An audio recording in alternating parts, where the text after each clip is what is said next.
এদিকে কক্সবাজারে পিটার হাসের সাথে এনসিপির গোপন বৈঠক। ১৪৪ ধারা জারি করে এনসিপিকে নিষিদ্ধ করলেন সেনাপ্রধান। এই দিনটা কিন্তু তাদের জন্য আমাদের চেয়ে বেশি মূল্যবান, কারণ তারা কথায় কথায় বলে তারাই যোদ্ধা ছিল, একমাত্র আমরা কেউ ফিল্ডে ছিল। আসসালামু আলাইকুম, বিসমিল্লাহির রহমানির রহিম। যে যেখান থেকে কে ভিডিওটা দেখতেছেন সবাইকে দেখার সুযোগ গিয়েগা করে দেবেন, লাইক করে দেবেন, সাবস্ক্রাইব গিয়েগা করে দেবেন এবং এবং গিয়েগা নাহিদ ইসলাম, শারশিদ আলম, ডক্টর তাসলিমা যারা এই মুহূর্তে কেন চট্টগ্রাম পিকনিকে গেল এবং সিসি ক্যামেরার ফুটেজ গেগা ফাঁস হয়ে গেছে, তারা কি গেগা করছে এবং গেগা কেন গেছে গেগা এই মুহূর্তে সেনাবাহিনী গেগ আকরুল জামান গেগা এনসিপি দলটিকে গেগা নিষিদ্ধ গেগা ঘোষণা গেগা করলো। বিস্তারিত এই ভিডিওতে গিয়ে আপনারা জানতে পারবেন এবং গিয়ে শুনতে পারবেন। গেগা তারা সমালোচনার মুখে গিয়ে পড়ে গেছে, সে গিয়ে দেখুন।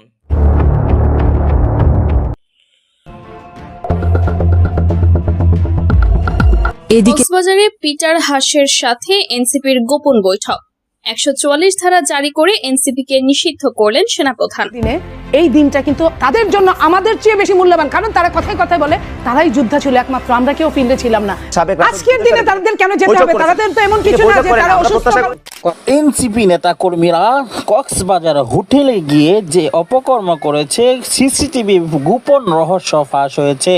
সিসিটিভিতে সেই গোপন ভিডিও দেখা মাত্রই রীতিমতো হইচই পড়ে গিয়েছে নেট দুনিয়া এবং বিএনপি নেতা কর্মীরা খালেদা জিয়া সহ সকলেই কঠিন হুঙ্কার দিয়েছে এনসিপিকে নিষিদ্ধ করার জন্য। আসুন না টেনে একটি লাইক করে ভিডিওটি শেষ পর্যন্ত দেখতে থাকি। বাংলাদেশের রাজনীতিতে তোলপাড় ফেলে দেওয়া এক গোপন বৈঠক। এনসিপির শীর্ষ নেতারা কক্সবাজারে গোপনে বৈঠক করছেন মার্কিন রাষ্ট্রদূত পিটার হাসের সাথে। দেশের অভ্যন্তরীণ নিরাপত্তা, সামরিক স্থিতিশীলতা এবং জাতীয় সার্বভৌমত্বকে হুমকিতে ফেলেছে এই বৈঠক, এমন গুরুতর অভিযোগ এনেছে সামরিক গোয়েন্দা সংস্থা। শেষ পর্যন্ত কঠিন সিদ্ধান্ত নিলেন সেনাপ্রধান ওয়াকারুজ্জামান। ১৪৪ ধারা জারি করে সাময়িকভাবে নিষিদ্ধ ঘোষণা করা হয়েছে জাতীয় নাগরিক পার্টি অর্থাৎ এনসিপি। ২০২৫ সালের ৫ই আগস্ট দেশের জনপ্রিয় পর্যটন শহর কক্সবাজারে গোপনে প্রবেশ করেন এনসিপির ৫ শীর্ষ নেতা। মুখ্য সমন্বয়ক নাসির উদ্দিন পাটোয়ারি, উত্তরাঞ্চলের সংগঠক সার্জিস আলম, দক্ষিণাঞ্চলের মুখ্য সমন্বয়ক হাসনাত আব্দুল্লাহ, যুগ্ম সদস্য সচিব তাসনিম জারা এবং তার স্বামী খালেদ সাইফুল্লাহ।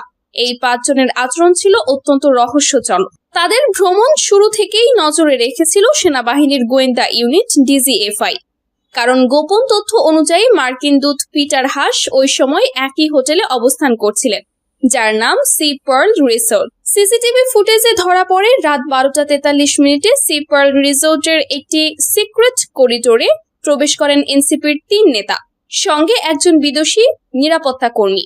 এই ফুটেজ হাতে পেয়ে দ্রুত তদন্তে নামে সেনাবাহিনী ও ডিজিএফআই। ডিজিএফআই এর এক রিপোর্টে দাবি করা হয়েছে, মার্কিন রাষ্ট্রদূতের সাথে এনসিপি নেতাদের এই গোপন বৈঠকে অন্তঃস্থ রাজনীতি, মিডিয়া ম্যানিপুলেশন, সামরিক নেতৃত্ব বদল, এমনকি সেনাপ্রধান ওয়াকারুজ্জামানকে সরিয়ে দেওয়ার জন্য আন্তর্জাতিক সমর্থন নেওয়া, এসব চক্রান্তমূলক আলোচনা হয়। এই খবর প্রকাশ্যে আসতেই গোটা রাষ্ট্র কেঁপে ওঠে। জাতীয় নিরাপত্তা পরিষদের এক বিশেষ সভায় সেনাপ্রধান ওয়াকারুজ্জামান স্পষ্ট ভাষায় বলেন, রাষ্ট্রীয় নিরাপত্তার প্রশ্নে আমরা কোনো আপোষ করব না। যারা ষড়যন্ত্র করবে তাদের বিরুদ্ধে কঠিনতম ব্যবস্থা নেওয়া হবে। ৬ আগস্ট ভোর ৫টা থেকে কক্সবাজার শহরে ১৪৪ ধারা জারি করে সেনাবাহিনী। সি পার্ল রিসোর্ট ঘিরে ফেলে ৩৬তম পদাতিক ডিভিশনের এক বিশেষ কমান্ডো ইউনিট। ৩ ঘন্টার মধ্যেই এনসিপির ৫ নেতা আটক হন সামরিক গোয়েন্দা জিজ্ঞাসাবাদের জন্য। সেই সাথে দেশের প্রতিরক্ষা মন্ত্রণালয় থেকে গণবিজ্ঞপ্তি জারি করে বলা হয়, জাতীয় নিরাপত্তা বিঘ্নিতকারী কার্যকলাপে জড়িত থাকায় জাতীয় নাগরিক পার্টির সকল রাজনৈতিক কার্যক্রম স্থগিত করা হলো। পরবর্তী নির্দেশ না দেওয়া পর্যন্ত এই দলকে নিষিদ্ধ ঘোষণা করা হলো।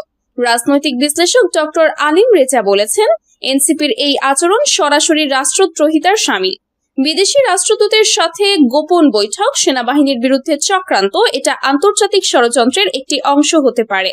এদিকে এনসিপির আহ্বায়ক নাহিদ ইসলাম ও সদস্য সচিব আক্তার হোসেন এক বিবৃতিতে বলেছেন, আমরা এই ঘটনার নিন্দা জানাই। যেসব নেতা এ ধরনের ষড়যন্ত্রে জড়িত তাদের আমরা দলের পক্ষ থেকে আজীবনের জন্য বহিষ্কার করছি। কিন্তু রাজনৈতিক পর্যবেক্ষকদের অনেকেই মনে করছেন দলীয় নেতৃত্বই এই সফরের অনুমোদন দিয়েছিল, অতএব দায় এড়ানোর সুযোগ নেই। প্রাথমিক জিজ্ঞাসাবাদে বের হয়ে আসে এই সফরের আগে থেকে দেশের বাইরে থাকা এনসিপির কিছু নেতা যুক্তরাষ্ট্র, কাতার ও ব্রিটেনে বসে দলীয় নির্দেশনা পাঠিয়ে যাচ্ছিলেন। আইএসপি গুলোকে নির্দেশ দেওয়া হয়েছে যে কোনো এনসিপি সংশ্লিষ্ট অনলাইন প্রচারণা, Facebook page, YouTube channel monitoring করতে। কক্সবাজারে এনসিপি নেতারা রীতিমতো ফেঁসে গিয়েছেন, কেননা তারা বাংলাদেশের সর্ববৃহৎ এক অনুষ্ঠান ঘোষণাপত্র, আর সেই ঘোষণাপত্র দীর্ঘ এক অপেক্ষার পরে যখন ডক্টর মোহাম্মদ ইউনূস দিচ্ছেন, সে সময় এনসিপির শীর্ষস্থানীয় নেতাকর্মীরা কেন হঠাৎ করে কক্সবাজারে যাবে আর হোটেলে লুকোচুরি করবে, এক হোটেল থেকে অন্য হোটেলে যাবে। সকলের মুখে মুখোশ পরা ছিল, মাস্ক পরা ছিল, তাহলে বোঝাই যাচ্ছে তারা কিছু লুকাচ্ছিল। ক্যামেরা থেকে লুকানোর জন্য একটি নতুন বিল্ডিংয়ে গিয়ে তারা উঠেছিল। আর এভাবে তারা কেন হঠাৎ করে লুকোচুরি করে সেই কক্সবাজারে যাবে, সেই বিষয়গুলো নিয়ে এক চাঞ্চল্যকর অবস্থা সৃষ্টি হয়েছে। প্রিয় দর্শক, আপনাদের কি মনে হয় এনসিপি কি কিছু লুকাচ্ছে, আর নাকি সত্যিই তারা ঘুরতে গিয়েছিল এই চরম এক গুরুত্বপূর্ণ দিনে? এই বিষয়গুলো নিয়ে মন্তব্য করবেন। পরবর্তী ভিডিও পাওয়ার জন্য সাবস্ক্রাইব করবেন। আমরা চ্যানেলটি নতুন, তাই লাইক, শেয়ার, সাবস্ক্রাইব করে সাথেই থাকুন।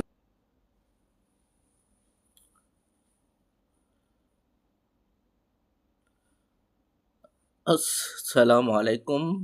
আমার অডিয়েন্স বাইরা তা আপনারা সবই দেখছেন এন্ড সবই শুনছেন। আপনারা আর বিস্তারিত মতামতগুলা মেসেজের মাধ্যমে জানিয়ে দিবেন এন্ড এবং ডক্টর তাসলিমা জারা এবং নাহিদ ইসলাম, সারসিদ আলম, তারা 5 জন কোন কারণে কোন মতলবে এই মুহূর্তে চট্টগ্রাম পিকনিকের নাম দিয়ে গেল, এখানে যাইয়া কার সাথে বৈঠক হয়েছে তাও আপনারা শুনছেন।